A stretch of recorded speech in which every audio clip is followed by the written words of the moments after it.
Setelah kemarin kita melihat Shikamaru dan yang lainnya sedang memasuki kuil Momoshiki Otsutsuki. Mereka akan segera menyelidiki lokasi tersebut untuk mencari informasi yang berkaitan dengan Otsutsuki. Ruangan Momoshiki terlihat cukup gelap, bahkan di dalamnya dipenuhi oleh ukiran-ukiran patung yang membentuk wajahnya. Ukiran pada setiap lorong dan dinding terdapat banyak sekali gambar-gambar Jubi dan pohon Shinju. Di sana juga terukir sebuah simbol yang membentuk tanduk Momoshiki dan ayahnya. Tak lama kemudian Kakashi berjalan ke arah dalam dan melihat terdapat satu kertas kecil yang berisi tulisan. Kakashi mengambil kertas tersebut lalu berkata, "Kertas apa ini?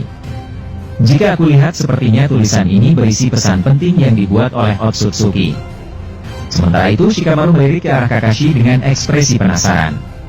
Shikamaru terlihat berjalan ke arah Kakashi, kemudian Kakashi berkata, "Shikamaru, aku menemukan ini, aku rasa tulisan yang ada pada kertas ini berisi pesan penting dari Otsutsuki. Tapi aku tidak tahu pesan penting ini ditujukan untuk siapa." Shikamaru membalas, "Tulisan macam apa ini? Aneh sekali. Aku tidak bisa mengartikannya." Kakashi menjelaskan, "Hanya pengguna Rinnegan dan Jougan yang bisa menerjemahkan tulisan ini, kita harus menyimpannya." Tak lama kemudian ketika Kakashi menyimpan kertas tersebut ke dalam pakaiannya, tiba-tiba saja dinding tembok yang menjulang sangat tinggi hancur dalam hitungan detik. Kakashi dengan refleksnya menghindari reruntuhan tersebut bersama shinobi yang lain. Jiraiya berkata, "Kakashi, ada apa ini?" Kakashi membalas, "Aku tidak tahu, tiba-tiba saja dinding ini roboh, aku merasakan adanya kekuatan yang sangat besar di balik dinding ini."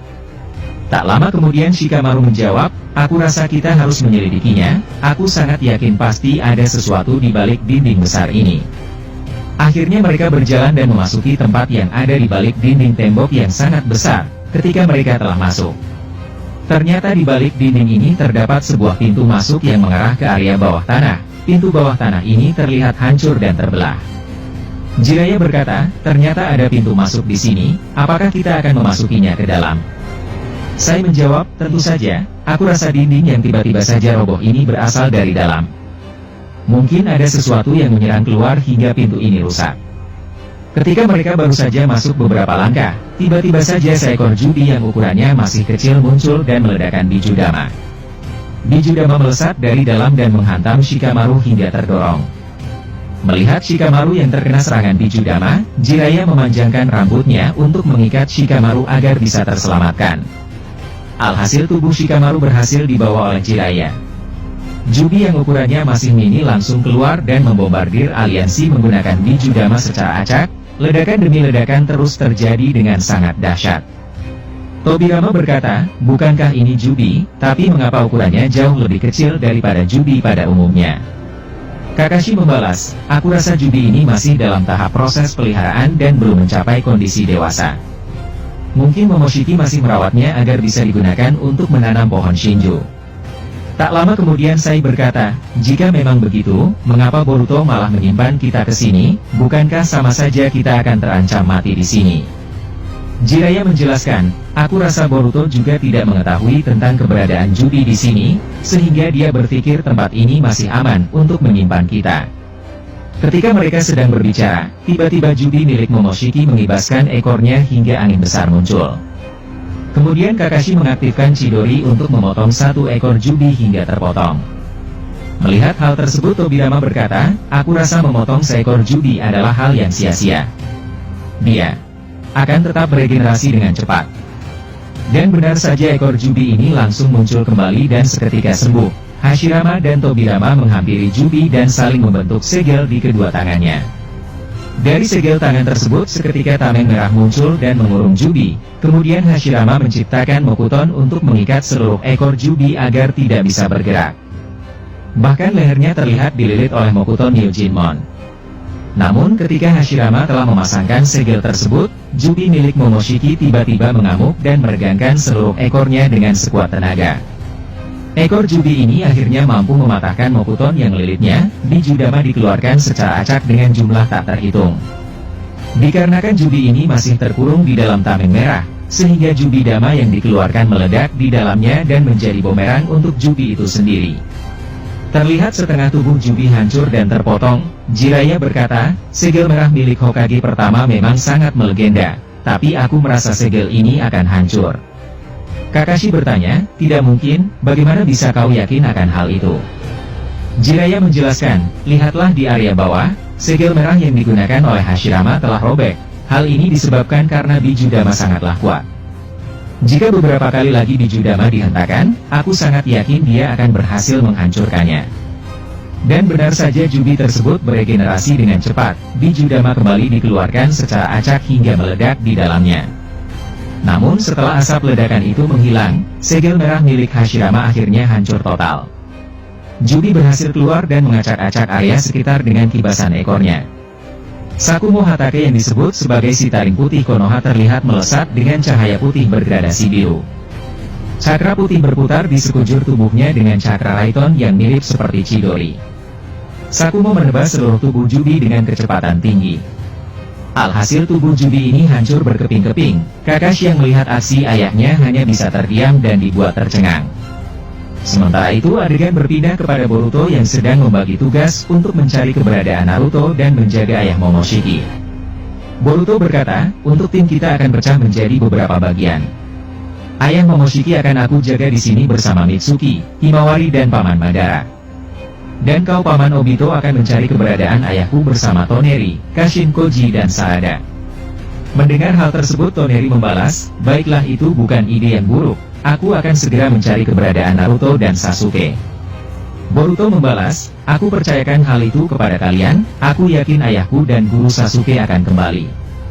Toneri menjawab, aku berjanji padamu Boruto, Naruto dan Sasuke akan kembali secepatnya. Terlihat Boruto hanya terdiam dan menatap ke arah Toneri. Tak lama kemudian Toneri, Kashin Koji, Sarada dan Obito mulai berjalan untuk mencari keberadaan Naruto dan Sasuke. Terlihat mereka mulai terpisah untuk menjalankan tugasnya masing-masing.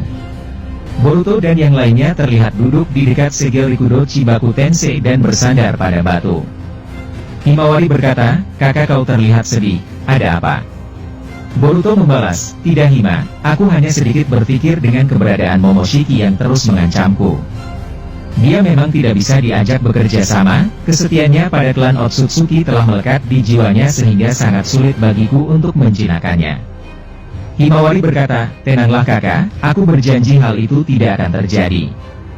Jika seandainya Momoshiki merasukimu suatu saat nanti, aku berjanji aku akan siap melawanmu apapun yang terjadi.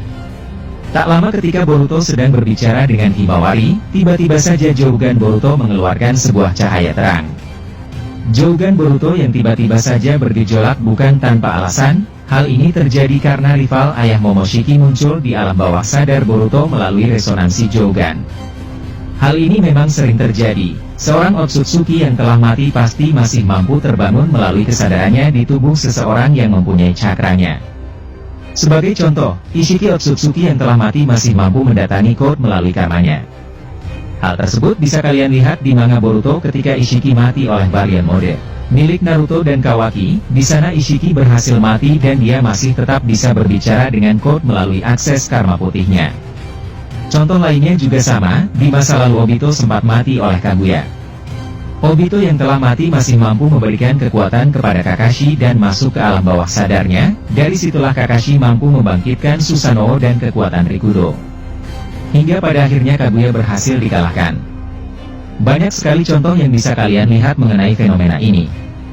Nah sekarang, rival ayah Momoshiki akhirnya muncul di alam bawah Boruto melalui akses Jougannya. Boruto berkata, kau, rival ayah Momoshiki. Aku tidak menyangka kita akan bertemu kembali. Rival ayah Momoshiki membalas, aku memang sudah tidak bisa hidup kembali karena diriku sudah mati, namun dikarenakan kedua Jouganku telah kau miliki.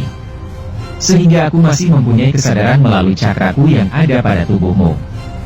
Boruto kemudian bertanya, jika kau tiba-tiba datang ke alam bawah sadarku, itu sudah pasti kau akan memberikan sebuah informasi ataupun kekuatan padaku. Apakah dugaanku ini benar? Rival ayah Momoshiki menjelaskan, kau memang sudah mengerti Boruto, tapi aku tidak akan memberikan kekuatan padamu. Karena kekuatan diriku sebagiannya telah tersimpan di dalam dirimu, sehingga kau hanya tinggal memakainya saja. Tujuanku datang ke sini hanya untuk memberikan informasi penting padamu. Boruto bertanya, informasi? Apa yang ingin kau bicarakan padaku? Rival ayah Momoshiki terlihat membawa sebuah tongkat besar. Tongkat tersebut dipukulkan olehnya ke bawah. Alhasil muncullah 4 wajah hingga membuat Boruto kaget. 4 wajah tersebut diantaranya adalah Shibai, Otsutsuki, Kawaki dan Code. Boruto berkata, "Mereka, apa maksudnya ini? Bisakah kau menjelaskannya dengan lebih rinci?" Rival Ayang Momoshiki menjelaskan, "Aku bisa melihat masa depan, namun penglihatan masa depan ini bersifat sebagian. Aku tidak bisa melihat masa depan secara keseluruhan dari waktu ke waktu, tapi aku hanya bisa melihat masa depan dalam beberapa peristiwa saja. Aku sempat melihat di masa depan nanti Shibai akan menjadi dewa Otsutsuki tertinggi yang melampaui rivalku, kemudian aku juga melihat Code akan meneruskan tekad Ishiki hingga berhasil memakan buah cakra. Sedangkan Kawaki akan mendapatkan buah cakra dari Amado beserta pelepasan limiter di tubuhnya. Aku melihat di masa depan nanti mereka akan sangat kuat.